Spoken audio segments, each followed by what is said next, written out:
क्या आपने कभी सोचा है कि जो लोग टीवी पर बैठकर मार्केट की भविष्यवाणी करते हैं, क्या वे सच में आपसे ज्यादा जानते हैं? हर दिन न्यूज, एक्सपर्ट्स, चार्ट्स और प्रेडिक्शंस होते हैं, और इनके बीच एक आम निवेशक होता है जो सोचता है, शायद मार्केट मेरे लिए नहीं है। लेकिन अगर मैं आपसे कहूं कि आपके पास ही वो एडवांटेज है जो वॉल स्ट्रीट के प्रोफेशनल्स के पास भी नहीं होता। हेलो फ्रेंड्स, आप सभी का स्वागत है। आज हम बात करने वाले हैं one up on wall street, Peter lynch की लिखी हुई एक क्लासिक किताब के बारे में। ये वीडियो स्टॉक टिप्स के बारे में नहीं है, ये वीडियो है स्टॉक्स के बारे में सोचने के तरीके के बारे में। इस ऑडियो बुक में हम समझेंगे कि एक आम निवेशक कैसे सिर्फ ऑब्जर्वेशन, धैर्य और सिंपल सोच के जरिए मार्केट को बीट कर सकता है।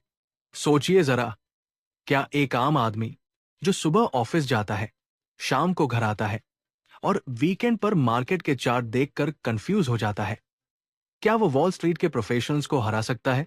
वही प्रोफेशनल्स जिनके पास थंबिये होता है, टर्मिनल्स होते हैं, रिसर्च टीमें होती हैं, और जो दिन भर सिर्फ स्टॉक्स के बारे में सोचते रहते हैं। अक्सर हमें लगता है नहीं, उनके पास ज्यादा नॉलेज है, ज्यादा एक्सेस है, ज्यादा पावर है। लेकिन पीटर लिंच का जवाब था हाँ, और सिर्फ हाँ नहीं, बल्कि एक कॉन्फिडेंट हाँ। लेकिन एक शर्त के साथ, अगर तुम अपनी डेली लाइफ को ऑब्जर्व करना सीख लो। यह सुनने में सिंपल लगता है, पर यही सोच पूरी इन्वेस्टिंग दुनिया को उल्टा कर देती है। अब थोड़ा पीछे चलते हैं। पीटर लिंच कोई मोटिवेशनल स्पीकर नहीं थे, ना ही वे इंस्टाग्राम पर कोट्स लिखा करते थे। वे फिडेलिटी मैजेलन फंड के मैनेजर थे, और जब उन्होंने ये फंड संभाला, तब वो एक नॉर्मल फंड था। कुछ ही सालों के अंदर वो दुनिया के सबसे बेहतरीन परफॉर्म करने वाले म्यूचुअल फंड्स में से एक बन गया। कोई फ्लैशी ट्रिक्स नहीं, कोई सीक्रेट इंडिकेटर्स नहीं, कोई मार्केट प्रेडिक्शन नहीं, बस एक चीज, क्लियर थिंकिंग। और इसी क्लियर थिंकिंग को पीटर लिंच ने एक किताब में डाल दिया, one up on wall street. ये किताब ये वादा नहीं करती कि आप कौन सा स्टॉक खरीदे। ये किताब ये सिखाती है कि स्टॉक्स के बारे में सोचा कैसे जाता है। स्टॉक टिप्स नहीं, स्टॉक सोचने का तरीका। और अगर आप ये तरीका समझ गए, तो मार्केट का शोर धीरे धीरे कम होने लगता है। अध्याय 1, वॉल स्ट्रीट बनाम मेन स्ट्रीट। पीटर लिंच यहीं से शुरुआत करते हैं। वॉल स्ट्रीट और मेन स्ट्रीट। वॉल स्ट्रीट मतलब बड़े ऑफिस, टीवी डिबेट्स, एनालिस्ट के टारगेट्स, ब्रेकिंग न्यूज।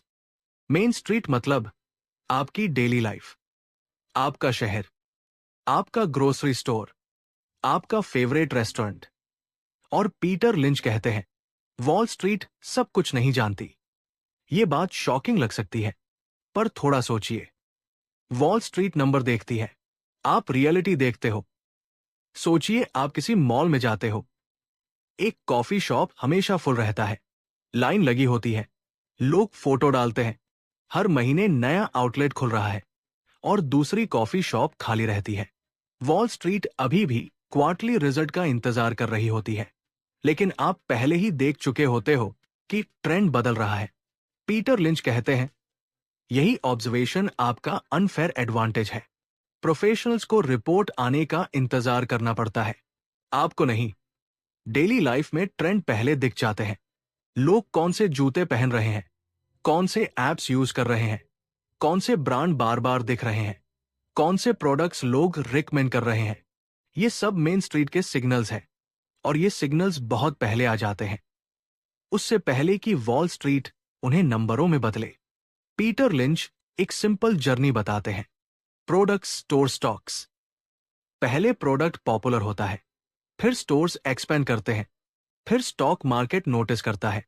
प्रॉब्लम यह है कि लोग सीधे तीसरे स्टेप पर जंप करना चाहते हैं। चार्ट देखा, टिप सुनी, खरीद लिया। पीटर लिंच कहते हैं, उल्टा करो।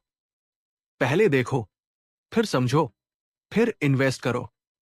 एक रेस्टोरेंट का उदाहरण लो।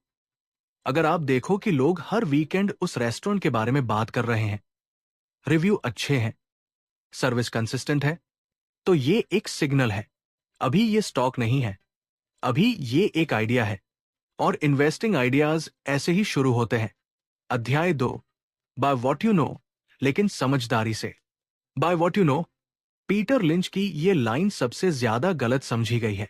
लोग सोचते हैं, मैं फोन यूज करता हूं तो कंपनी का स्टॉक ले लेता हूं। यही पीटर लिंच रुक जाते हैं और कहते हैं, नहीं, बाय व्हाट यू नो का मतलब ब्लाइंड बाइंग नहीं है। इसका मतलब है ऑब्जर्वेशन से शुरू करो, रिसर्च पर खत्म करो। सिर्फ प्रोडक्ट पसंद आना इन्वेस्टिंग का रीजन नहीं होता। आप एक शू ब्रांड पसंद कर सकते हो, लेकिन अगर कंपनी लॉस में है, कर्ज ज्यादा है या कंपटीशन उसे कुचल रहा है, तो स्टॉक अच्छा नहीं है। पीटर लिंच कहते हैं, प्रोडक्ट आपको अटेंशन देता है, एनालिसिस आपको डिसीजन देता है। यहां 3 बेसिक सवाल आते हैं। कंपनी पैसा कैसे कमा रही है? ग्रोथ कहां से आएगी? क्या ये ग्रोथ दोबारा हो सकती है? अगर आप इन 3 सवालों का जवाब सिंपल भाषा में दे सकते हो, तो आप सही दिशा में हो। अगर जवाब कॉम्प्लिकेटेड है, स्किप। पीटर लिंच की फाइनेंस फिलॉसफी बहुत क्लियर थी। अगर तुम इसे एक बच्चे को समझा नहीं सकते, तो इसमें इन्वेस्ट मत करो। कॉम्प्लेक्स कहानियां खतरनाक होती है, क्योंकि जब प्राइस गिरता है तो आप पैनिक करते हो। सिंपल कहानियों में कन्विक्शन मजबूत होता है। एक और जरूरी बात, बाय व्हाट यू नो का मतलब सिर्फ कंज्यूमर प्रोडक्ट्स नहीं है। आप अपनी जॉब से भी आइडियाज ला सकते हो। लॉजिस्टिक्स में काम करते हो, आईटी सर्विसेज में हो, मैन्युफैक्चरिंग में हो, आपको पहले दिखता है कि कौन सी कंपनी का प्रोसेस स्मूथ है, कौन सी डिले में फंसी रहती है और कौन सी इनोवेट कर रही है। ये सब आपका एज है। लेकिन यहां एक वार्निंग है, फैमिलियरिटी सेफ्टी। सिर्फ इसलिए कि आप किसी कंपनी को जानते हो, इसका मतलब ये नहीं कि उसका स्टॉक सेफ है। इसलिए ऑब्जर्वेशन के बाद रिसर्च जरूरी है। पीटर लिंच कभी भी रिसर्च स्किप करो नहीं कहते। वे कहते हैं, रिसर्च को सिंपल रखो। और यहीं से एक नया कंफ्यूजन शुरू होता है। हर स्टॉक एक जैसा नहीं होता। हर कंपनी का नेचर अलग होता है। और अगर आप ये नहीं समझे, तो आपकी एक्सपेक्टेशंस गलत हो जाती है। और गलत एक्सपेक्टेशंस पैनिक सेलिंग लाती है।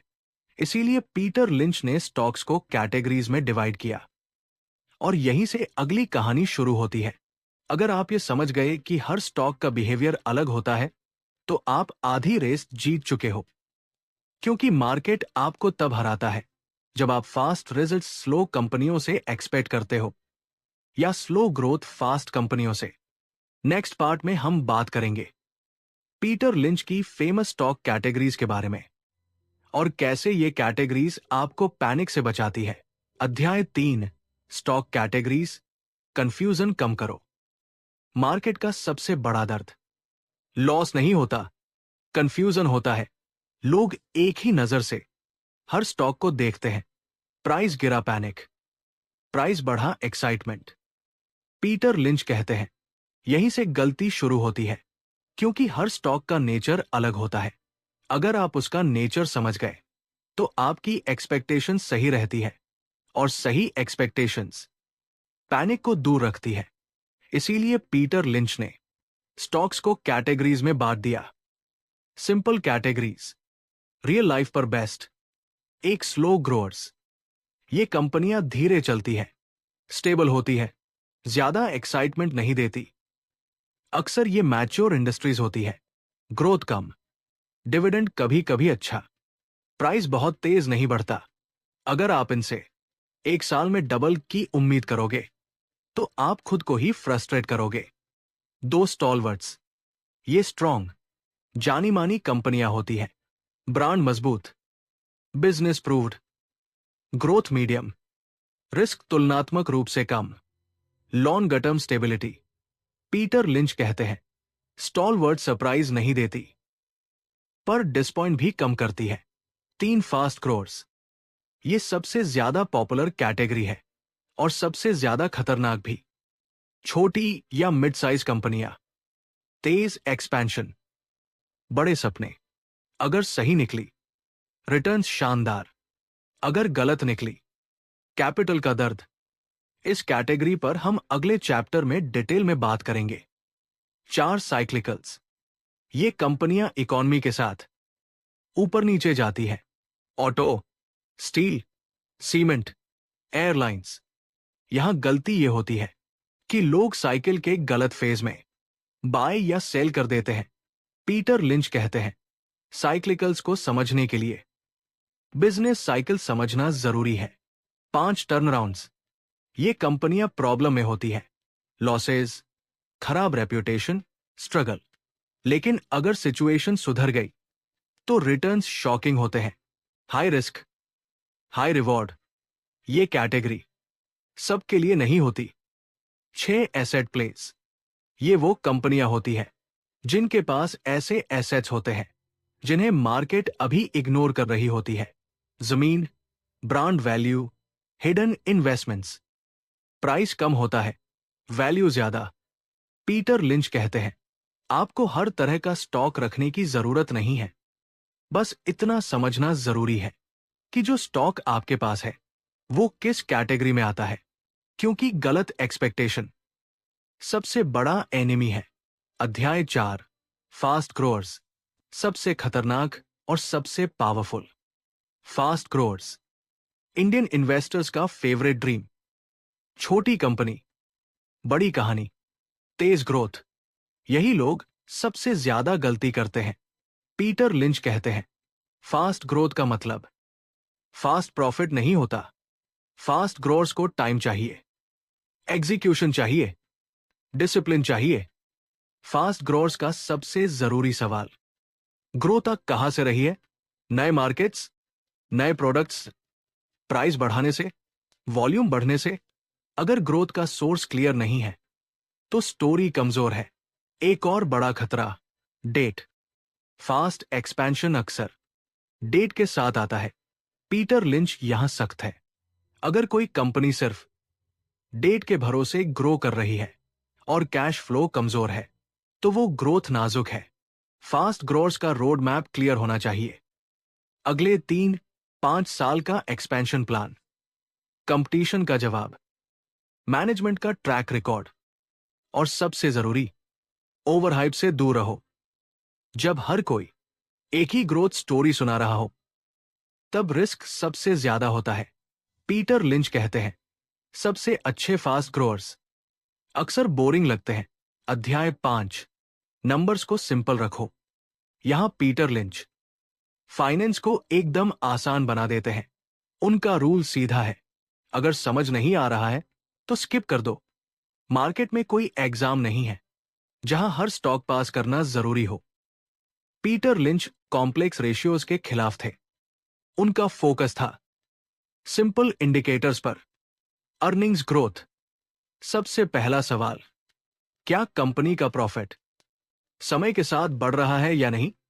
कंसिस्टेंट ग्रोथ एक साल के अचानक स्पाइक से ज्यादा जरूरी होती है। डेप्थ बनाम इक्विटी, ज्यादा डेप्थ ज्यादा टेंशन, खासकर फास्ट ग्रोअर्स के लिए। लो डेप्थ वाली कंपनियां मुश्किल वक्त में भी खुद को संभाल लेती है। कैश फ्लो, प्रॉफिट कागज पर दिख सकता है, कैश फ्लो रियल होता है। अगर कंपनी प्रॉफिट दिखा रही है लेकिन कैश अंदर नहीं आ रहा तो वहां दिक्कत है। पे को कॉन्टेक्स्ट में देखो, पे हाई है या लो? ये सवाल गलत है। सही सवाल यह है, कंपनी की ग्रोथ के हिसाब से पे रीजनेबल है या नहीं? पीटर लिंच का मानना था, नंबर्स आपको स्टोरी समझाने में मदद करें, कंफ्यूज करने में नहीं। अगर आप नंबर्स में ही उलझ गए तो कन्विक्शन टूट जाता है। अब तक हमने ये समझा, हर स्टॉक अलग होता है। फास्ट ग्रोथ रिस्की भी होती है, नंबर सिंपल होने चाहिए। लेकिन अब एक सबसे बड़ा सवाल बचता है, अगर सब कुछ समझ में आ भी गया तो लोग फिर भी गलती क्यों करते हैं? जवाब है साइकोलॉजी। अगला पार्ट मार्केट के सबसे बड़े ट्रैप पर होगा, मार्केट टाइमिंग। और क्यों ये ट्रैप सबसे ज्यादा पैसा बर्बाद करता है। अध्याय 6, मार्केट टाइमिंग एक ट्रैप है। मार्केट टाइमिंग, ये दो शब्द सबसे ज्यादा अट्रैक्टिव भी है और सबसे ज्यादा खतरनाक भी। हर इन्वेस्टर कभी ना कभी ये सोचता ही है, अभी मार्केट महंगा लग रहा है, करेक्शन आने दो फिर खरीदूंगा। थोड़ा वेट कर लेता हूं। पीटर लिंच यही रुक जाते हैं और एक लाइन बोलते हैं जिसे बहुत लोग इग्नोर कर देते हैं। करेक्शन का इंतजार करते करते लोगों ने उतना पैसा गवाया है जितना करेक्शन में भी नहीं गया। जरा इस बात पर सोचो, लोग गिरावट का इंतजार करते रहते हैं और पूरी रैली मिस कर देते हैं। पीटर लिंच का मानना था, मार्केट को प्रेडिक्ट करना टाइम की बर्बादी है। कब गिरेगा, कब बढ़ेगा, कितना गिरेगा, ये सवाल प्रोफेसर्स भी नहीं बता सकते और आम इन्वेस्टर इसी में फंस जाता है। करेक्शन से डरना गलत है। करेक्शन नॉर्मल है, मार्केट का सांस लेना है। प्रॉब्लम तब होती है जब हम करेक्शन को एक सिग्नल मान लेते हैं, सब खत्म हो रहा है। पीटर लिंच कहते हैं, अगर आपने बिजनेस सही चुना है तो प्राइस का गिरना आपको डराना नहीं चाहिए। उनका एक और सिंपल रूल था, मार्केट में टाइम बिताना मार्केट को टाइम करने से ज्यादा जरूरी है। जो इन्वेस्टर मार्केट के अंदर रहता है वही जीतता है, जो बाहर बाहर खेलता रहता है वो कंफ्यूज ही रहता है। अध्याय 7, पेशेंस और बोरियत प्रॉफिट। ये चैप्टर सबसे ज्यादा अंडररेटेड है क्योंकि यहां कोई एक्साइटमेंट नहीं है। पीटर लिंच कहते हैं, सबसे अच्छे स्टॉक्स बोरिंग होते हैं, ना रोज ऊपर जाते हैं, ना रोज न्यूज में आते हैं, बस धीरे धीरे अपना काम करते रहते हैं। कॉमन इन्वेस्टर का दर्द यही है, ये स्टॉक कुछ कर ही नहीं रहा। और वही वक्त होता है जब कंपाउंडिंग चुपचाप अपना काम कर रही होती है। पीटर लिंच कहते हैं, जब आप बोर हो रहे होते हो तब बिजनेस ग्रो कर रहा होता है। लॉन्ग होल्डिंग की पावर यही से आती है। आप जितना ज्यादा नॉइज को इग्नोर करते हो उतनी ज्यादा क्लैरिटी आती है। Quarterly results, TV debates, short term targets, ये सब सिर्फ डिस्ट्रैक्शन है। पीटर लिंच मानते थे, सबसे मुश्किल स्किल खरीदना नहीं, बेचना नहीं, होल्ड करना है। अध्याय 8, कब बेचना चाहिए। ये चैप्टर सबसे ज्यादा जरूरी है क्योंकि गलत सेलिंग सारे सही फैसलों को जीरो कर देती है। पीटर लिंच कहते हैं, बेचने की वजह प्राइस नहीं होता, बेचने की वजह स्टोरी बदलना होता है। बेचो जब कंपनी का बिजनेस मॉडल बदल जाए, ग्रोथ थीसिस फेल हो जाए, डेब्ट कंट्रोल से बाहर हो जाए, मैनेजमेंट की इंटेग्रिटी पर शक आए। ये फंडामेंटल वजह हैं। मत बेचो जब प्राइस गिर गया हो, मार्केट नेगेटिव हो, लोग कुछ भी बोल रहे हो, न्यूज डरावनी लग रही हो। ये इमोशनल वजह हैं। पीटर लिंच कहते हैं, अगर आप हर गिरावट पर बेच दोगे तो आप कभी भी विनर स्टॉक पकड़ ही नहीं पाओगे। अब एक आखिरी सवाल बचता है, आखिर पीटर लिंच का कोर माइंडसेट क्या था। वो कौन सी सोच थी जिसने उन्हें बाकी सबसे अलग बनाया। अगला और फाइनल पार्ट इसी सोच पर होगा। अध्याय 9, पीटर लिंच का माइंडसेट। अगर पीटर लिंच की पूरी किताब को एक लाइन में समेटना हो तो शायद ये होगी, सिंपल सोच स्मार्ट सोच को हरा देती है। पीटर लिंच कभी ये साबित करने में इंटरेस्टेड नहीं थे कि वे सबसे ज्यादा इंटेलिजेंट इन्वेस्टर हैं। वे बस इतना कहना चाहते थे, मैं बिना जरूरत की जटिलता से दूर रहता हूं। और यही उनकी सबसे बड़ी ताकत थी।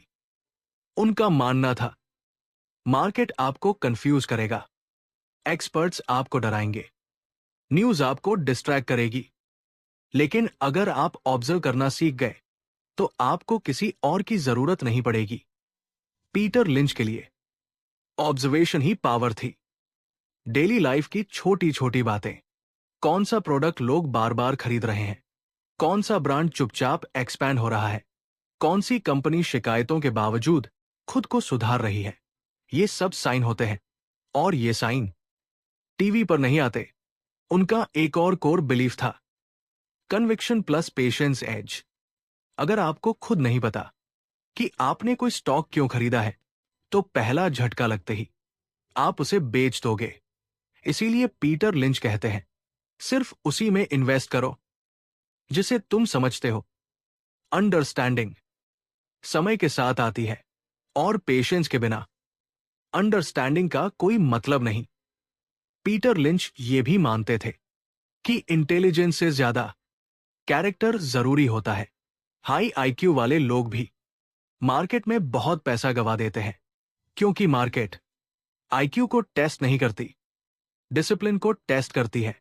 तो आखिर one up on wall street हमें क्या सिखाती है? सबसे पहली और सबसे जरूरी बात, आम इन्वेस्टर कमजोर नहीं होता। कमजोर तब होता है जब वो अपनी ताकत को इग्नोर करता है। आपकी ताकत है, आप डेली लाइफ में हो, आप ट्रेंड्स पहले देखते हो, आप ग्राउंड रियलिटी के करीब हो। वॉल स्ट्रीट नंबर देखती है, आप बिहेवियर देखते हो, और बिहेवियर नंबरों से पहले बदलता है। ये किताब ये भी सिखाती है अवेयरनेस ही सबसे बड़ा एडवांटेज है। मार्केट में हर दिन हजार चीजें होती है, लेकिन जो इन्वेस्टर सिर्फ ऑब्जर्व करता है, समझता है और पेशेंस के साथ इंतजार करता है, वही जीतता है। पीटर लिंच बिल्कुल क्लियर थे, स्टॉक मार्केट कोई रेस नहीं है। यहां सबसे तेज जीतने वाला नहीं, सबसे लंबे समय तक टिकने वाला जीतता है।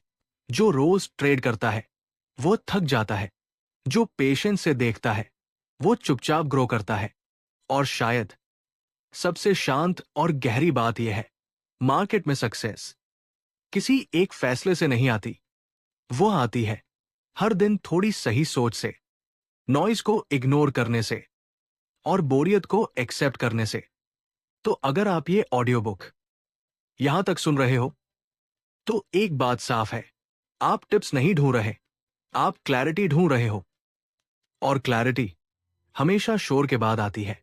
अगर आपको ये ऑडियो बुक समरी वैल्यूएबल लगी हो तो वीडियो को लाइक कर सकते हो, चैनल को सब्सक्राइब कर सकते हो और अपना थॉट कमेंट में शेयर कर सकते हो। शांत रहकर इन्वेस्ट करो, ऑब्जर्व करो और पेशेंस को अपना एज बनाओ। जय हिंद।